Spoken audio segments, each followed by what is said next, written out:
We finished restoring your 1973 Nishijin Model A Pachinko machine. In this quick start guide, we'll show you how to set it up and play. The first thing you want to do is make sure your ball drain lever is in the right position. So it's this wire loop here. Down is in the drain or open position. So if it's down and you pour balls in the machine, they'll all roll out the bottom. So you want to lift up and lock it in the shut position. Now it's ready to load balls.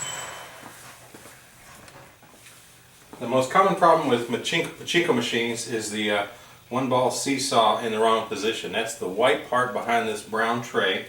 It has two Pachinko balls in it that act as counterweights, so it pivots up and down. Right now the right side of it is in the down position, so if you play like this, balls will back up in the machine, you won't get any jackpots, and you'll have a big ball jam. So you can either take your finger back here and push down on the left side of it, or you can grab the parts down below. I'm going to push back here.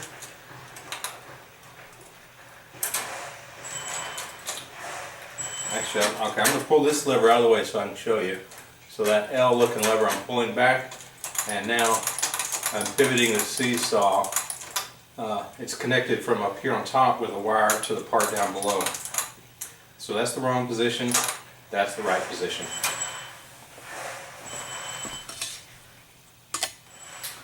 Now, as you requested, you can run your machine off of a 9-volt battery or a transformer. So there's the battery. You can take this plug and you can plug the plug into the battery to have the lights run off the battery. I'll just set it right here, and this top corner, that light came on. That light came on because there's no balls in the supply tray here. Your other light is right in here. It flashes as you get a jackpot. If you want to use the wall plug transformer, you plug this into the wall, and on the end of it is a snap, a battery snap, and you'll connect the snap to the snap and then plug it into the wall to run it off the transformer. Just don't ever plug the transformer snap onto the battery. Now we'll load some balls in the top tray.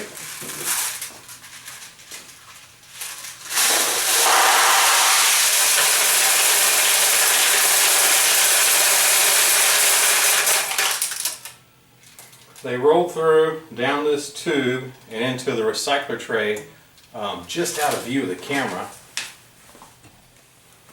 And once there's enough balls in the recycler tray here, there's a couple weighted levers below it. Those levers push a rod here, shutting off the flow of balls from the top tray to this tray here. So now we're good to go. You can put a few extra balls here if you want. Then you can take your bucket and you'll set it at the bottom of the machine. It'll go right here. Usually to catch balls whenever you drain your machine, and also if your recycler tray is really full and starts to back up, there is an overflow where the ball will drop down and fall into this bucket. So those are the only two reasons why you need to have a bucket here. Now if you don't have balls in the supply tray, a little sign will drop in here into the window. Let me make that happen. See that sign? So when that sign is there, that tells you got to fill the supply tray and back. Also, when that sign drops down, you can't keep shooting. You can shoot about 6 balls that are in the shooter assembly, but a lever drops down blocking the path of balls to the shooter lane. So until you add balls and this lifts out of the way, you won't be able to keep playing. We'll go ahead and put some balls in the play tray.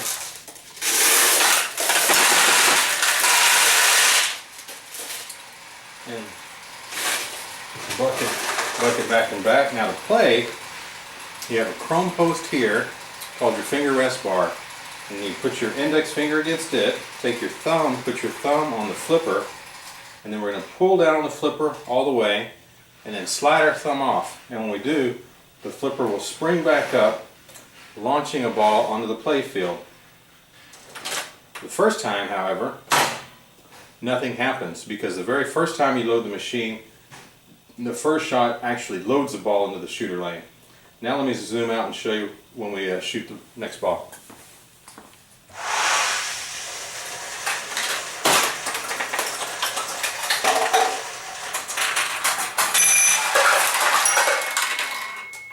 So we had a ball go in here. This tulip was open and a ball went in, so it closed. We saw a light flash here, and then as the jackpot paid out, the balls dropped down, hit a bell, and then rolled into the play tray, so you heard the ringing sound. Also, if this tray is full, and even sometimes occasionally just a few balls, instead of coming here, they'll go down into your receiving tray. And we'll play a little bit more.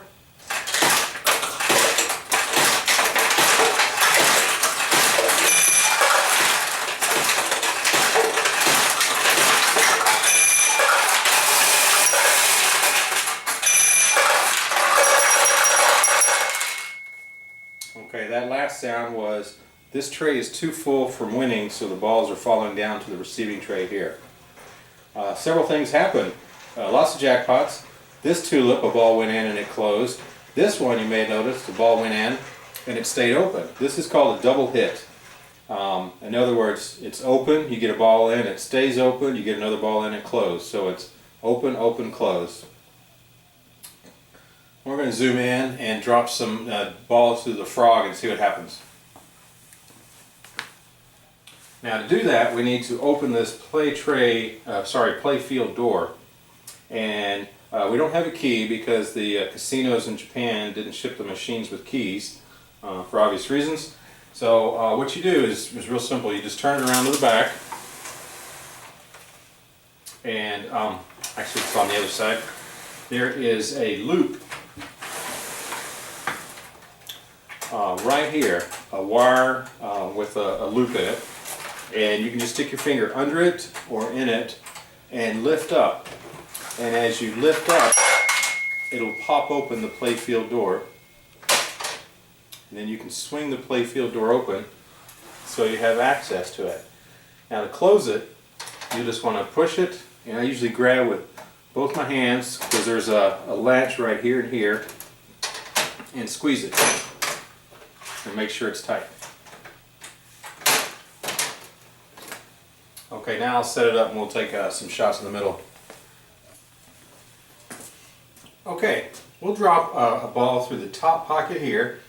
It'll enter this swing and it'll go back and forth. It'll spin through there and the ball will drop through the frog. Anyway, I'll just drop it.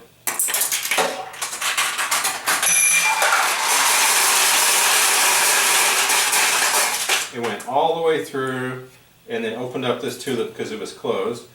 You could also get a ball to go through either side of the frog. I'll drop one here. And it went through and down and opened up this tulip. Now the balls didn't pay out, so let's take a look at that. Usually what happens when a jackpot doesn't pay out, it means you need to add balls. But in this case we had plenty of balls. What's happening is just these are old machines. Sometimes the levers don't function. They don't pivot fully. They're just mechanical and they're old. So I've tried to recreate it and I can't recreate it. So I'm going to force it manually and show you what happened. Hold this arm here. I'm going to drop the ball in. So there it's got a jackpot. Here the ball is coming down. It landed on this lever, and this lever wants to pivot down. It's supposed to pivot all the way, and it got stuck halfway. So all I did, actually when I just barely touched the machine, that arm dropped the rest of the way, completing the payout cycle. So if you ever have that happen, potentially just touching the machine, that might cause this arm to finish the payout. If not, you might have to come back here and push it down gently to get it to drop and complete that cycle. We'll drop a few more in.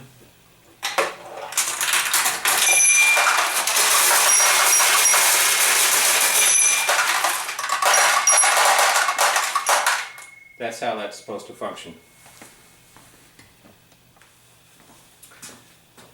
So we dropped a ball in here. it opened this tulip and then paid out a jackpot. We'll drop one in on this side.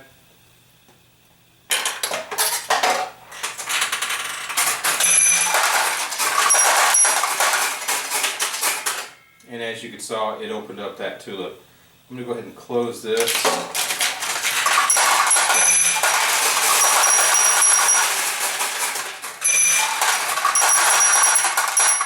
Now if we get one over here,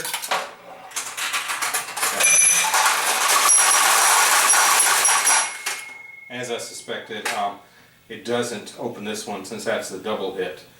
These are just independent of each other.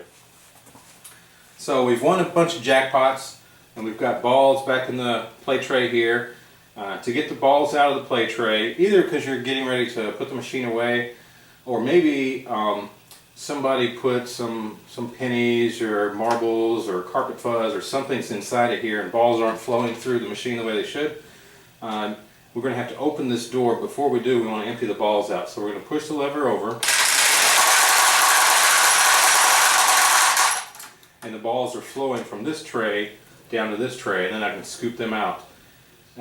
If they ever don't flow, the weight of the balls may cause them to jam. You just take your finger, loosen the jam. You may even have to pull down the flipper at the same time to get them to flow. Okay, now with all the balls out, we can open up this tray, play tray door. There is a latch right here. What you're going to do is you're going to push down that latch, and as you push down, you can swing open the door.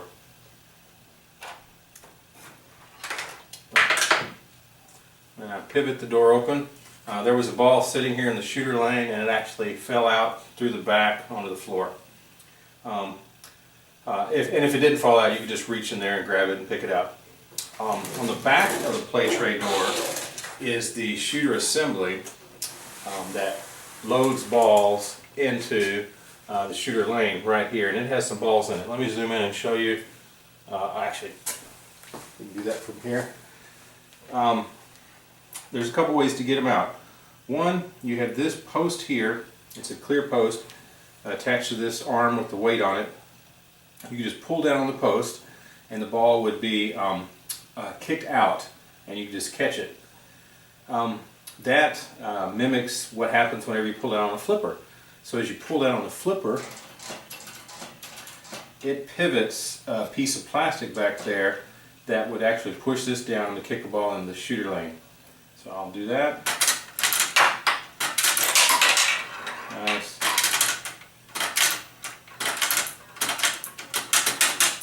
Okay. I got all those out. The other option is, and this is what you'd have to do if there was carpet fuzz or something in there, is there's a couple of tabs on this end. You pinch those together, and then you can swing this all the way open to get inside of here and clean out the balls or anything else.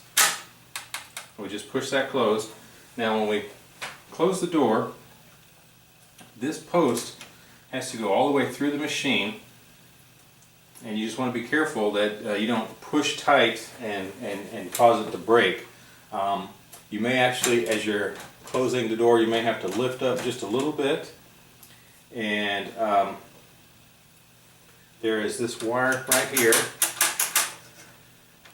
I can't see. Oh, okay, yeah.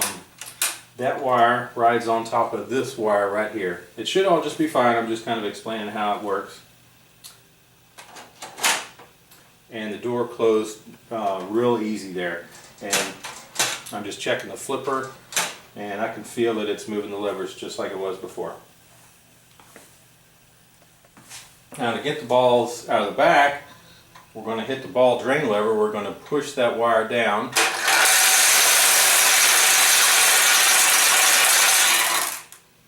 And the balls roll out. I'm just checking the tracks, kind of touching the machine. Sometimes there's balls stuck in there. Okay, looks like we got them all out. I'm going to go ahead and lock this again. That way I don't forget next time I load it.